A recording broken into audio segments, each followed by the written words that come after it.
우리가 지난주에 오병이어 기적에 대해서 살펴봤습니다. 그런데 그 관점이 누구의 관점이었냐면 제자들의 관점이었어요. 인생의 문제를 만났을 때, 인생의 문제 직면했을 때에 예수님께서는 그 제자들에게 그 문제를 던져주셨죠. 그 문제를 통해서 제자들은 먼저 자기 자신을 보는 거예요. 내가 어떤 존재인지, 그리고 나의 부족함을 알고 내 인생의 한계를 깨닫고 어떻게 해요? 나의 부족함을 주님께 올려드리는 거예요. 주님의 손에.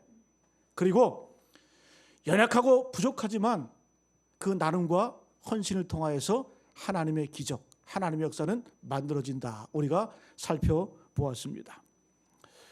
우리가 지난주에 제자들의 관점에서 이 오병이 기적의 사건을 살펴봤다고 한다면 오늘 같은 본문인 마태복음 14장을 통해서 제자들의 관점이 아닌 예수님의 관점에서 예수님의 동선을 따라서 인생의 문제를 다루시는 예수님의 모습을 함께 살펴보고자 합니다. 오병의 문제처럼 우리 인생은 모두 문제를 안고 있습니다. 제가 이렇게 보면 문제 없는 가정이 없고 문제 없는 사람이 없습니다. 근데 진짜 문제는 내가 그 문제를 해결할 능력과 지혜와 힘이 없다는 거예요. 우리가 이 땅을 살아가면서 내 인생의 문제가 내 능력보다 클 때, 내 인생의 한계보다 클 때 우리는 절망하고 낙심하게 됩니다. 여러분, 오늘 이 말씀도 마찬가지예요. 5천 명이 있어요. 남자만. 어린아이, 여자를 다 합치면 2만 명이 광야에서 굶주리고 있어요. 엄청나게 큰 문제입니다. 가지고 있는 것이라고는 떡 5개, 물고기 2마리밖에 없어요. 어찌 보면 인생의 난제이고 그 문제의 크기가 너무나 커요. 해결하기가 불가능합니다. 여러분, 이런 문제 앞에서 주님께서는 어떻게 하셨냐? 오늘 예수님의 그 움직이셨던 그 발걸음을 따라서 우리 인생의 문제를 풀어가는 그 원리를 하나하나 발견하고 또 삶의 능력을 경험하시는 우리 모두 되시길 간절히 축복합니다. 자, 그러면 예수님께서 이 오병이어 이 문제를 어떻게 풀어가셨는가? 첫 번째, 한번 따라합니다. 시선의 위치를 고정하라. 시선의 위치를 고정하라. 우리의 눈을 고정해야 돼요. 우리의 시선의 위치를 점검해야 됩니다. 우리가 문제를 만나게 되면, 인생의 어려움을 만나게 되면 대개 두 가지 주목합니다. 첫 번째는 우리에게 닥쳐진 그 문제에 집중하게 돼요. 그 문제를 주목하게 됩니다. 그리고 또 한 가지는 그 문제 앞에서 내 주위에 있는 사람을 바라보게 됩니다.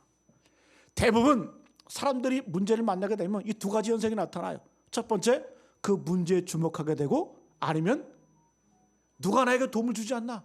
누가 나에게 도움이 되지 않나?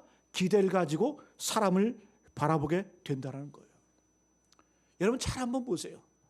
문제가 있을 때 문제를 바라보면 그 문제가 해결됩니까? 아니에요.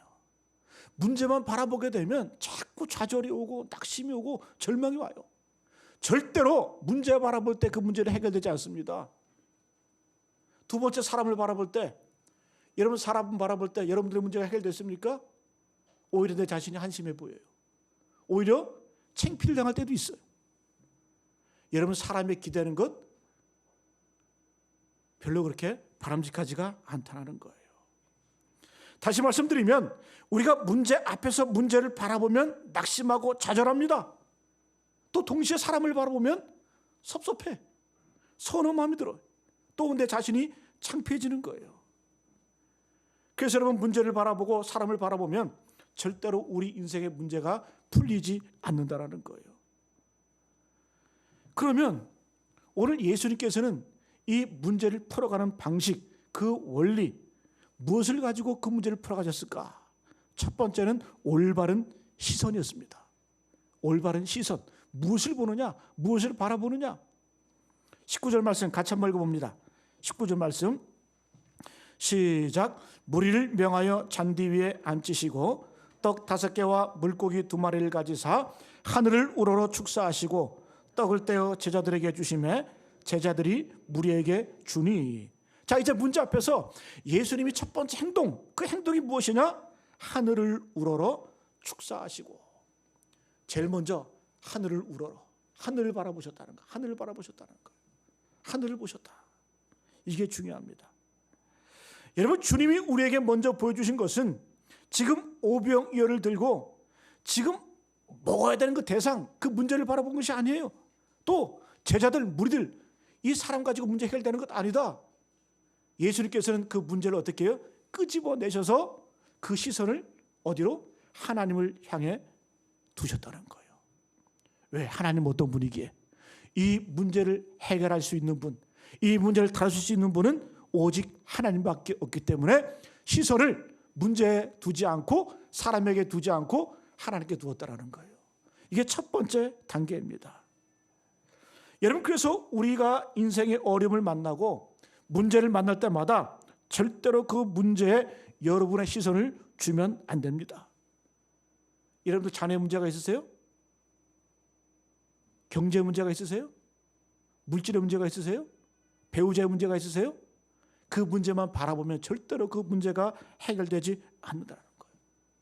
그래서 우리가 기도가 되었던 하나님의 말씀이 되었던 빨리 내 마음이 가 있는 그 문제에서 그 내 영적인 마음의 시선을 빼내서 어떻게 해요? 하나님을 바라봐야 된다는 거예요. 오늘 말씀처럼 오늘 여러분 주님 뭐라고 말씀해요? 무리를 잔디 위에 쫙 앉으신 다음에 그 다음에 첫 번째 하신 행동이 하늘을 우러러 하늘을 바라보셨다라는 거예요. 여러분, 우리가 하나님께 시선을 돌릴 때 하나님께서 그때부터 일하시는 줄로 믿습니다. 그 증거를 살펴보면 시편 121편 1절 2절 말씀, 우리가 아까 교동문 했죠? 내가 산을 향하여 눈을 들리라. 나의 도움이 어디서 올까? 나의 도움은 천지를 지으신 여호와에게서로다. 할렐루야. 내가 산을 향하여 눈을 들리라. 여기서 말하는 산은 어디예요? 시온산입니다. 하나님의 임재가 있는 산이에요. 내가 산을 향하여 눈을 들리라. 나의 도움이 어디서 올까? 이렇게 외쳤을 때 그 다음에 쭉 나오는 말씀의 내용이 뭐예요? 여호와께서 너를 위해서 졸지도 않고 주무시도 아니하고 너를 돌봐줄 것이다. 너의 출입을 지금부터 영원까지 지켜주고 돌봐줄 것이다. 이게 시편 기자의 고백이에요. 여러분, 하나님이 어떻게 우리를 도우시나? 그 도우시는 근거가 뭐예요? 내가 산을 향하여 눈을 들리라. 내가 산을 향하여 눈을 들리라. 내 눈을 들어서 어디를 보겠다는 겁니까? 하나님을 보겠다는 거예요. 여러분, 하나님이 어떻게 도와줄지 쭉 나열했잖아요. 그죠? 낮의 해가 널 상하게 하지 않고 밤의 달도 너를 해치지 않을 것이다. 너의 출입을 지금부터 영원까지 지키실 것이다. 여호와는 너의 하나님이 되신다. 너의 도움 되신다. 그 출발점, 그 첫 단추가 뭐라고요? 내가 산을 향하여 눈을 들리라. 내가 산을 향하여 눈을 들 때, 주님을 향하여 눈을 들 때 하나님께서 도우신다는 거예요. 딱 하나, 내 시선의 위치, 그 하나를 딱 잡기 시작하면 그때부터 하나님이 뭐 하시는 거예요? 일하시기 시작하는 거예요. 그 우리는 어떤 고백을 해야 돼요? 하나님, 지금 내가 만나고 있는 문제, 이 문제에 주목하지 않겠습니다. 그 문제에서 내 눈을 떼어서 하나님만을 바라보겠습니다. 이럴 때 어떻게 해요? 기적의 출발점이 나오는 거예요. 기적이 시작되는 거예요. 여러분, 믿음의 조상 아브라함, 하나님께서 그를 이방 땅 가운데 떼어서 부르셔서 믿음의 조상으로 세우시죠.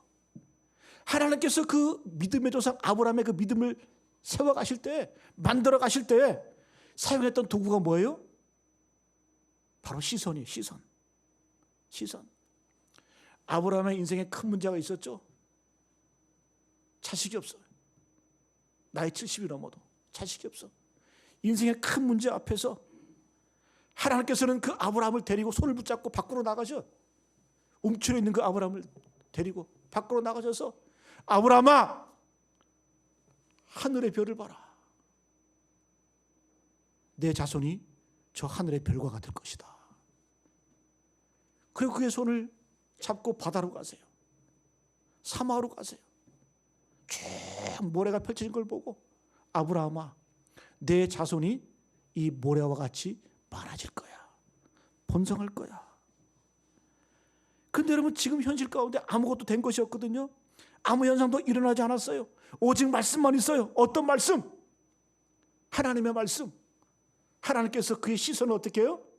하늘을 바라보게 하시고 바다의 모래를 바라보게 하셔서 약속의 말씀을 주시잖아요. 아브라함아, 하늘의 별을 봐. 땅의 모래를 봐. 내 자손이 이와 같을 것이야. 이제부터 아브라함은 어때요? 저녁을 먹고 나서 이빨을 쑤시면서 밖에 나가면 뭐가 보여요? 하늘의 별이 보이는 거예요. 하늘의 별. 예전에는 그냥 별이었어요. 그냥 무심코 바라봤던 별이었어. 근데 저 별은 나의 별이 된 거예요. 네? 어떤 별? 하나님께서 약속하셨잖아요. 하늘의 별과 같이 내 자손이 번성할 거야. 낮에 되어서 양을 치고 물을 이끌고 동행할 때, 걸어갈 때 그 전에 봤던 그 땅, 그 사막은 그냥 사막이 아니야. 이제는 더 이상 하나님의 약속이 하나님의 약속. 여러분, 그래서 하나님이 아브라함을 믿음의 조상으로 세울 때에 뭘 가지고 오늘 이끌어 가셨어요? 그의 시선을 가지고 이끌어 가셨어요. 하늘을 바라봐, 땅을 바라봐. 다 어떻게? 이게 다 하나님의 약속이야. 하나님의 언약이야. 사랑하는 성도 여러분, 인생의 난제 앞에, 인생의 문제 앞에 문제를 바라보지 마시고 눈을 들어 하나님을 바라보시길 축복합니다. 하나님을 봐야 돼. 하나님을 봐야 돼. 그리고 하나님께서 우리를 이끌어가는 그 방식이 뭐예요? 문제 시선을 뺏기지 않고. 여러분, 우리 인생에 문제가 있다는 얘기는 뭘까요? 하나님을 연습시키는 거예요.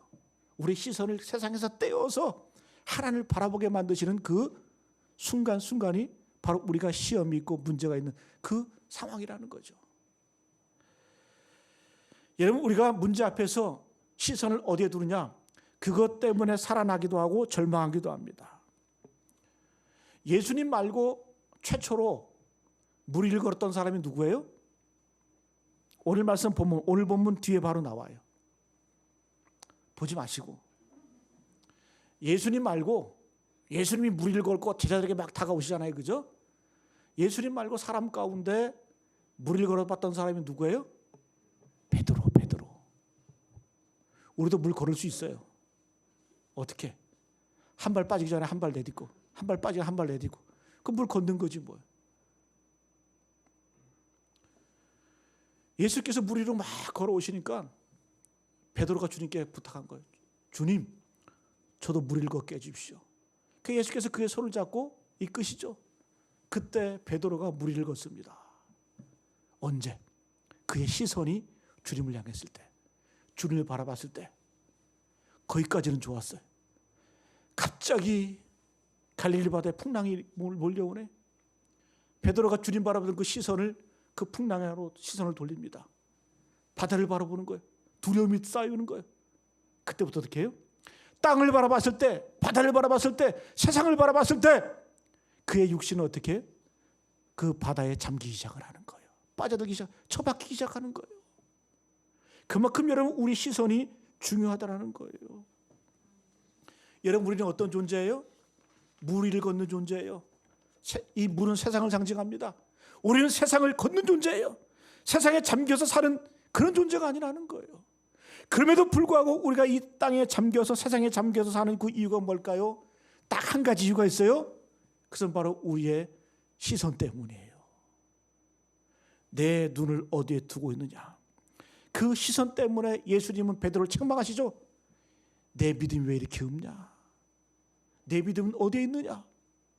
여러분, 그래서 이 눈이 왜 중요하냐 하면 이 시선을 어디에 두느냐가 우리의 믿음의, 하나님의 그 판단이 결정이 된다는 거예요. 여러분, 문제가 우리 앞에 파도처럼 다가온다 할지라도 끊임없이 우리의 시선을 예수님께 두시기를 간절히 축복합니다. 늦은 때는 없어요. 여러분, 삼손이 여자의 눈이 팔려서 머리도 깎이고 눈도 빠지고 블레셋의 포로가 되어서 끌려가잖아요. 그죠? 온몸이 결박이 돼요. 그가 마지막 하늘을 바라보면서, 눈은 없지만, 육신의 눈은 사라졌지만 하나님을 향하여 부르짖죠. 여호와여, 구하옵나이다. 그 인생의 마지막에 하나님을 바라봤을 때 어떻게 해요? 성경이 이렇게 말해요. 그가 살았을 때 죽였던 블레셋 대적이 그가 죽을 때 죽였던 대적이 훨씬 더 많았다는 거예요. 여러분, 그래서 다 끝난 시간 아니에요. 삼손이 어찌 보면. 기억하십시오. 하늘을 바라보는 시간은 절대로 늦었다는 시간은 없어요. 하늘을 우러러보는 그 시간, 늦음이라는 건 없다는 거예요. 여러분, 우리 가운데 아유, 나는 뭐 이제 인생의 말년이야, 나이가 많아, 내가 무슨 일 하겠어. 여러분, 그런 생각하지 마세요. 하나님을 바라보는 그 시선, 그때 늦음이라는 건 없다라는 거예요. 할렐루야. 전화 받으세요. 첫 번째, 시선을 고정하라. 시선을 고정하라. 하나님 앞에 문제 바라보지 말고, 사람 바라보지 말고. 여러분이 사람 바라봤잖아요. 어때요? 창피만 당하죠. 망신만 당하죠. 눈을 들어 하나님 바라보시기 바랍니다. 두 번째, 그럼 그 시선의 내용이 뭔가? 시선의 내용을 점검하라는 거예요. 우리 다시 19절 제가 읽습니다. 무리를 명하여 잔디 위에 앉히시고 떡 5개와 물고기 2마리를 가지사 하늘을 우러러 뭐했다? 축사하시고. 하늘을 우러러, 이건 시선의 고정을, 시선의 위치를 말하는 거예요. 자, 그 다음에 시선의 내용이 있어요. 하늘을 우러러 뭐 하셨다? 축사하시고. 하늘을 바라보신 다음에 그 다음에 하신 것이 축사하시고, 축사하셨다는 거예요.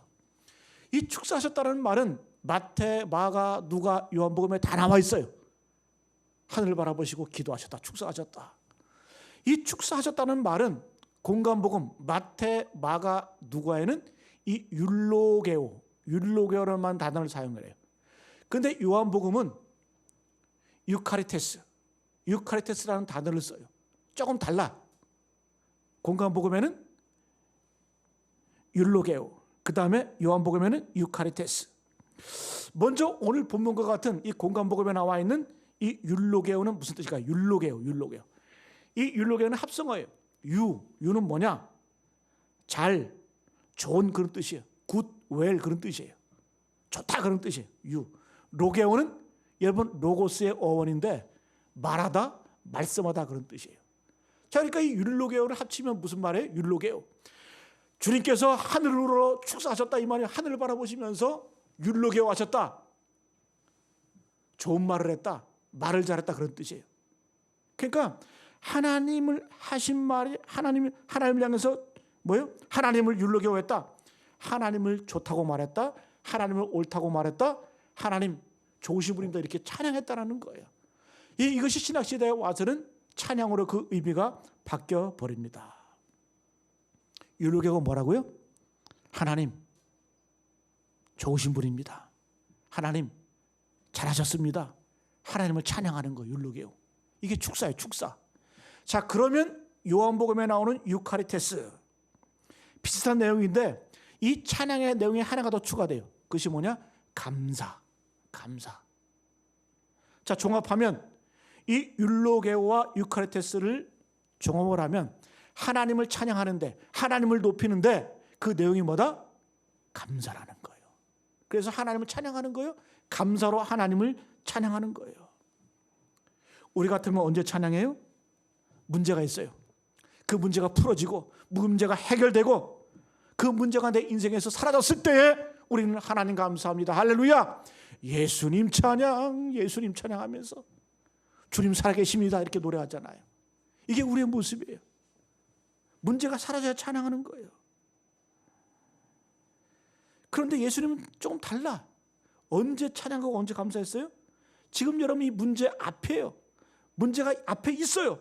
문제가 해결된 것이 아니고 우리의 일반적인 감사는 문제가 풀리고 기적이 일어나고 내 가정, 내 물질, 내 건강의 문제가 해결되어야 찬양이 나오는데 예수님의 감사는 달라요.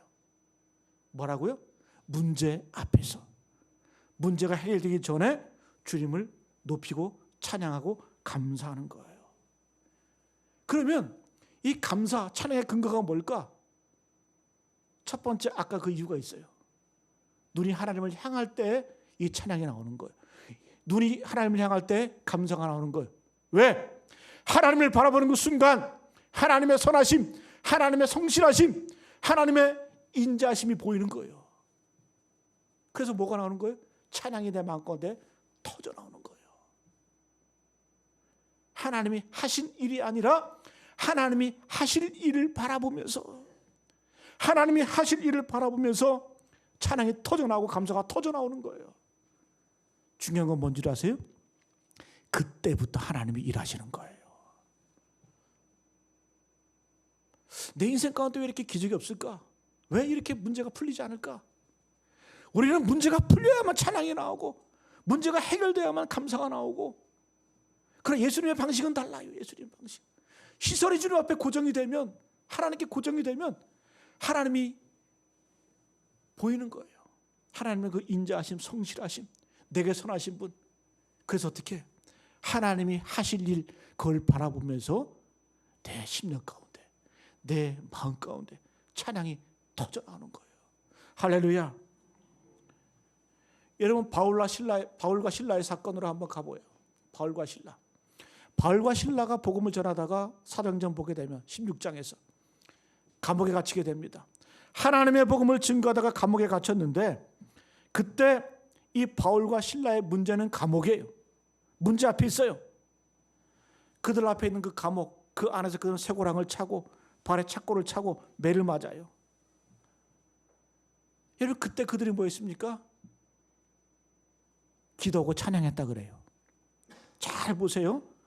이 바울과 신라가 기도와 찬양을 드린 것은 옥문이 열려지고 난 다음에, 아니면 옥문이 닫혀 있을 때예요. 너무 쉬워서 대답을 못 하세요? 문제는 그대로예요. 문제는 그대로예요. 옥문이 그대로 닫혀 있어요. 내 손이 지금 수갑으로 채워져 있어요. 매를 맞고 내 몸이 쓰리고 있어요. 문제는 그대로예요. 해결되지 않았어요. 그러나 그때 바울과 신라가 하나님께 기도하고 찬양합니다. 기도했다는 얘기는 뭐예요? 순서가 중요해. 기도하고 찬양했다. 기도했다는 얘기는 내 눈을 들어서 주님을 바라봤다는 얘기예요. 찬양했다는 건 뭡니까? 기도하고 나니까, 하나님을 바라보고 나니까 내 마음에 확신이 오는 거예요. 어떤 확신? 하나님께 섭리, 하나님의 계획하심, 하나님의 인도하심이 있을 것이다. 그러면 타장의 찬양이 터져 나오는 거예요. 중요한 건 뭐냐? 그때부터 주님께서 일하셨다는 거예요. 그때부터 주님께서 역사하셨다는 거예요. 여러분, 이게 성경의 원리예요. 성경의 원리예요. 문제가 풀린 다음 하는 것은 이방인들도 다 하는 거예요. 신앙이 뭐예요? 예수 믿는다는 게 뭡니까? 하나님을 믿음으로, 하나님을 신뢰함으로, 하나님을 바라봄으로 하나님이 하실 일을 기대하면서 찬양하고 감사하는 것. 할렐루야. 여러분, 이 축복의 원리를 깨닫는 우리 모두 되시길 간절히 축복합니다. 죽은 나사로 앞에서 주님이 명령하시죠. 돌을 옮겨 놓으라. 돌을 옮겨 놔라. 시체가 썩어 있어요. 아직 살아난 거 아니에요. 그때 주님께서는 그 무덤 앞에서 하늘을 향해서 기도하십니다. 뭐라고요? 주여, 하나님, 내 말을 들으신 것을 감사하나이다. 현실은 그대로인데, 여러분, 성경의 사건을 한번 다 보세요. 추적해 보세요. 다 뭐예요? 하나님을 바라봄으로 하나님이 하실 일을 기대하면서 찬양하고 기도했을 때 기적이 나타났다는 거예요. 오늘 오병이어 사건도 마찬가지입니다. 예수님께서는 제일 먼저 하늘을 바라보셨어요. 그리고 어떻게? 축사하시고 찬양하시고 감사하시고, 그때 하나님께서 역사하셨다는 거예요. 마지막 한번 따라합니다. 시선의 마무리가 중요하다. 이게 제일 중요해요. 오늘 말씀 가운데 두 가지 앞에서 말씀드렸지만 제일 중요한 건 오늘 이 세 번째 말씀이에요. 기적의 조건 뭐예요? 첫 번째, 예수님처럼 시선을 고정하는 거예요. 하나님 향해서. 그 다음에 시선의 내용인 감사와 찬양을 드리는 거예요. 자, 그리고 난 다음에 기적이 일어났어요. 응답이 왔어요. 세상에 떡 5개 물고기 2마리로 2만 명을 다 먹였어요. 다 배불리 먹었어요. 먹고 남았어요. 12광지를 거뒀어. 다 끝났어요. 다 끝났어요? 아니에요. 끝난 게 아니에요. 끝날 때까지 끝난 게 아니라는 말이 있죠. 이제 신앙의 진짜 본질이 나오는 거예요. 자, 주님께서 그 다음에 하신 행동이 참 이상해. 좀 특이해. 오병의 기적을 어떻게 마무리하는가? 우리 22절, 23절 같이 한번 읽어볼까요? 시작. 예수께서 즉시 제자들을 재촉하사 자기가 무리를 보내는 동안에 배를 타고 앞서 건너편으로 가게 하시고 무리를 보내신 후에 기도하러 따로 산에 올라가시니라. 자, 예수님이 어떻게 하셨어요? 기적을 체험한 다음에 먼저 제자를 어떻게 했어요? 즉시 제자들을 재촉하사. 뭔가 막 급해. 예수님이 급해. 즉시 급하게 막 제자들을 막 재촉하는 거예요. 재촉하는 거예요. 그럼 뭐라고 말씀해요? 니들 먼저 바다 건너편으로 가. 도대체 뭔 일이길래? 그리고 예수님은 어떻게 하셨어요? 그 말씀 보니까 무리를 보내신 후에 기도하러 따로 산에 올라가시니라. 상황이 좀 이해되지 않아요? 이해가 안 되지 않아요? 기적의 현상, 승리의 현장, 광야에서 예수께서 갑자기 마무리되자마자, 기적을 경험하자마자 제자들을 급히 즉시 재촉하시면서 니들 먼저 바다 건너편으로 가. 그리고 예수님께서는 호련히 어떻게 산으로 올라가셔서 혼자 기도하러 가셔요. 밤이슬 맞아가면서. 여러분, 여기에 주님께서 주시는 가장 중요한 메시지가 여기에 있어요. 제자들 떠나보내셨어요. 주님 자신도 그 자리를 떠나셨어요. 여러분 잘 보세요. 이 들판은 어떤 자리예요? 이 광야는 어떤 자리예요? 기적의 자리입니다. 영광의 자리입니다. 승리의 자리입니다. 박수가 있는 자리예요. 칭찬이 있는 자리예요. 대부분의 사람들은 이 기적 앞에서, 승리 앞에서, 영광 앞에서 머물기를 원해. 그 현장에 있기를 원해. 우리가 그렇지 않아요? 문제가 풀리고 주님의 기적을 경험하고 삶의 순간마다 하나님의 도우심을 바라봤어요. 그러면 우리는 어때요? 그 하나님의 영광의 자리에 머물기를 원해. 떠나고 싶지 않아. 그 좋았던 과거, 그 좋았던 현장에 머물기를 원해요. 목사도 그래요. 사람들의 박수가 그리워. 그 칭찬이 그리워. 사람들이 존경하는 그 눈동자를 떠나질 못해.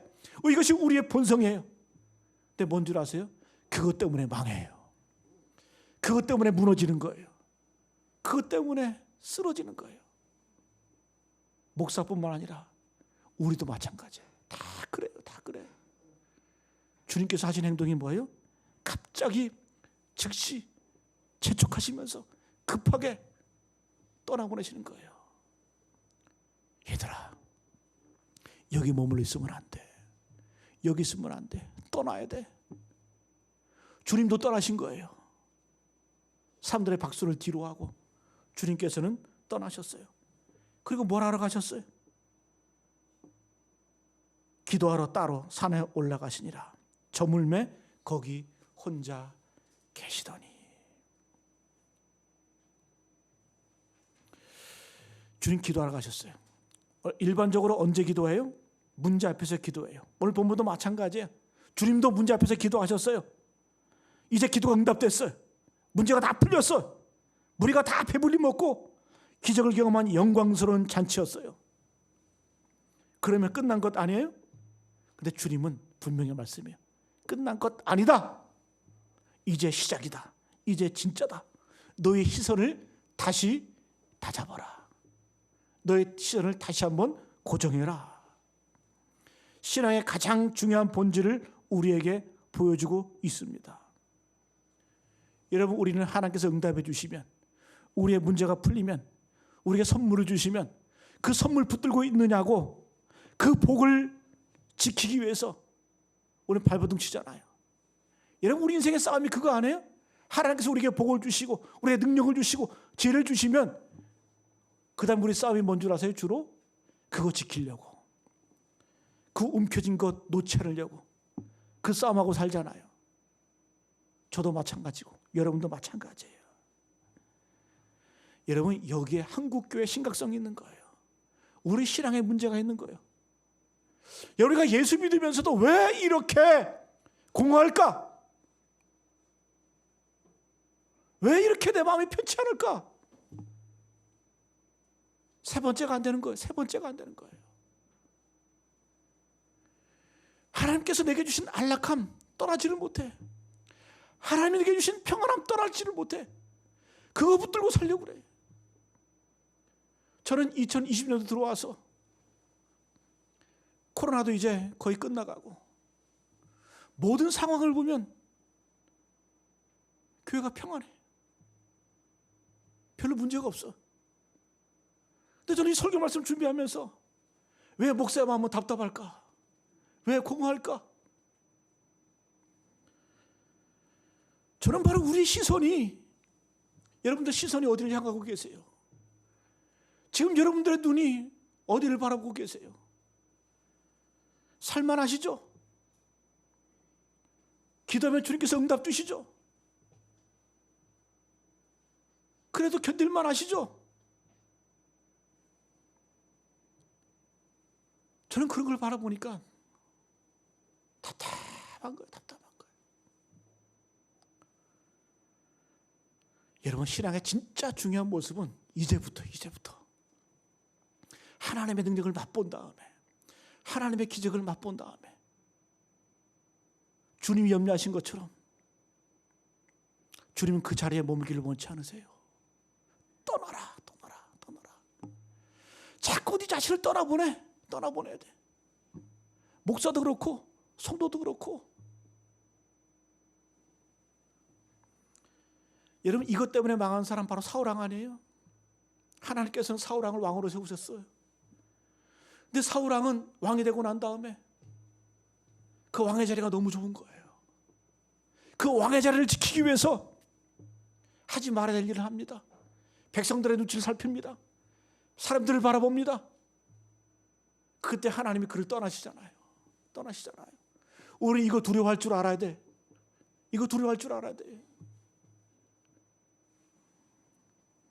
여러분, 주님께서 기적을 베푸신 다음에, 기적을 경험한 다음에 제자들을 보내시고 또 주님 자신도 떠났다는 얘기는 뭐예요? 기도하러 산으로 가셨다는 얘기는 뭐예요?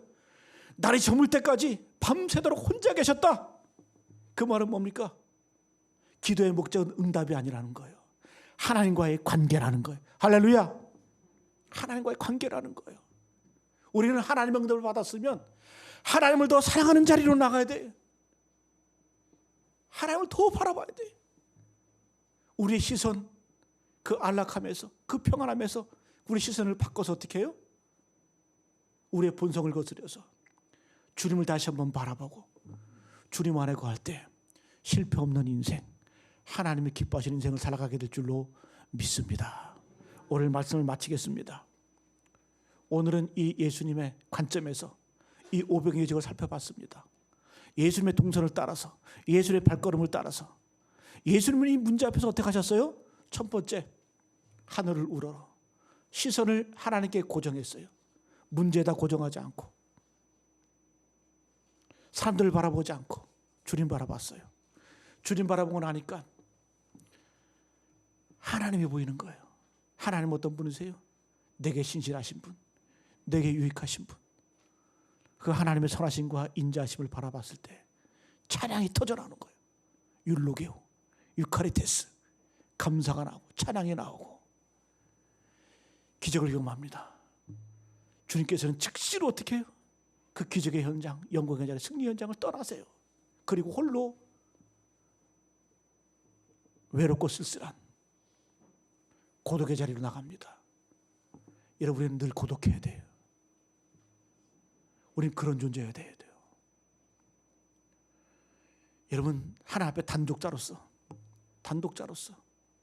늘 주님과 1:1 고독함으로 나가시고 겸손함으로 나가시고 하나님의 임재를 다 경험하시는 그런 하나님의 거룩함을 회복하는 우리 모두 되시길 간절히 축복합니다.